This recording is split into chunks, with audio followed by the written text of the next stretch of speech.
Success पाना है तो मोटिवेट रहो, और मोटिवेट रहोगे तो सफलता आपके कदम चूमेगी।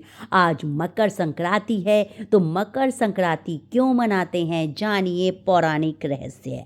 जब सूर्य देव धनु राशि को छोड़कर मकर राशि में प्रवेश करता है, तब मकर संक्रांति का पर्व मनाया जाता है। और सूर्य देव धनु राशि से मकर राशि में प्रवेश करता है, इसलिए इसे मकर संक्रांति के नाम से जाना जाता है। हिंदू धर्म में माह को दो पक्षों में बांटा गया है, कृष्ण पक्ष और शुक्ल पक्ष। ठीक इसी तरह से वर्ष को भी दो आयनों में बांटा गया है, उत्तरायण और दक्षिणायन। यदि दोनों को मिला दिया जाए तो एक वर्ष पूर्ण हो जाता है। मकर संक्रांति के दिन से सूर्य की उत्तरायण गति प्रारंभ हो जाती है, इसलिए मकर संक्रांति को उत्तरायण भी कहते हैं। हिंदू धर्म की मान्यताओं के अनुसार इस दिन भगवान विष्णु ने असुरों का अंत कर उनके सिरों को मंदार पर्वत में दबाकर युद्ध समाप्ति की घोषणा की थी। इसलिए इस मकर संक्रांति के दिन को बुराइयों और नकारात्मकता को समाप्त करने का दिन भी मानते हैं। उत्तरायण को देवताओं का दिन अर्थात सकारात्मकता का प्रतीक माना जाता है, इसलिए इस दिन जप तप, दान, स्नान, श्राद्ध, तर्पण आदि धार्मिक क्रियाकलापों को विशेष महत्व दिया जाता है। यह भी माना जाता है कि उत्तरायण पर प्राण त्यागने वाले सीधा मोक्ष को प्राप्त करते हैं। क्यों मनाते हैं मकर संक्रांति? यह माना जाता है कि भगवान सूर्य अपने पुत्र शनि से मिलने स्वयं उनके घर जाते हैं, और शनि देव मकर राशि के स्वामी हैं, इसलिए इस दिन को मकर संक्रांति के नाम से जाना जाता है। मकर संक्रांति के दिन भीष्म पितामह ने त्यागे प्राण। भीष्म पितामह को इच्छा मृत्यु का वरदान प्राप्त था, इसलिए वे जब और जिस दिन चाहें अपने प्राण त्याग सकते थे। भीष्म पितामह 58 दिनों तक बाणों से घिरे हुए और सरसैया पर लेटे हुए अपने जीवन के एक एक सांस को तोलते हुए सूर्य के उत्तरायण होने का इंतजार करते रहे, और मकर संक्रांति के दिन जैसे ही सूर्य उत्तरायण हुए उन्होंने स्वेच्छा से अपने प्राण त्याग दिए। इसका कारण यह था कि उत्तरायण में देह छोड़ने वाली आत्माएं या तो कुछ काल के लिए देवलोक में चली जाती हैं, पूर्ण जन्म के चक्र से उन आत्माओं को छुटकारा मिल जाता है, जबकि दक्षिणायन में देह छोड़ने पर आत्मा को बहुत काल तक अंधकार का सामना करना पड़ सकता है। स्वयं भगवान श्री कृष्ण ने भी उत्तरायण का महत्व बताते हुए कहा कि उत्तरायण के 6 मास के शुभ काल में जब सूर्य देव उत्तरायण होते हैं और पृथ्वी प्रकाश में रहती है, तो इस प्रकाश में शरीर का परित्याग करने से व्यक्ति का पूर्ण जन्म नहीं होता, और ऐसे लोग सीधे ही ब्रह्मा को प्राप्त होते हैं। इसके विपरीत जब सूर्य दक्षिणायन होता है और पृथ्वी अंधकार में होती है, तो अंधकार में शरीर त्याग करने पर पुनः जन्म लेना पड़ता है।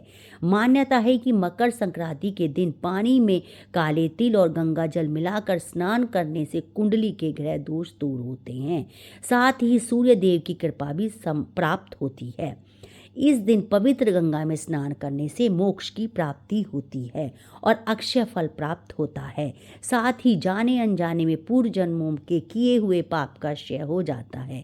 इस दिन देवी देवता एक साथ प्रसन्न होते हैं। ऐसा कहा जाता है कि इस दिन माँ गंगा धरती पर अवतरण हुई थी और राजा भगीरथ के पीछे पीछे कपिल मुनि के आश्रम से होती हुई गंगा सागर में पहुंची थी। गंगा के पावन जल से राजा सगर के 60,000 श्रापग्रस्त पुत्रों का उद्धार हुआ था। मकर संक्रांति के दिन सभी देव देवता स्वरूप बदल कर स्नान करने आते हैं। संगम में स्नान करना अन्यत पुण्यों को प्राप्त करने के समान है। मकर संक्रांति पर दान का बड़ा महत्व है। इस दिन गंगा स्नान पर कंबल, घृत दान, तिल का लड्डू, वस्त्र आदि दान का विशेष महत्व है। मकर संक्रांति से ही दिन बड़े होने लगते हैं और रात्रि की अवधि कम होती चली जाती है। मकर संक्रांति एकमात्र ऐसा पर्व है जिसे संपूर्ण भारतवर्ष में मनाया जाता है, चाहे इसका नाम और मनाने का तरीका कुछ भी हो। वैसे तो यह पर्व जनवरी माह की 14 तारीख को मनाया जाता है।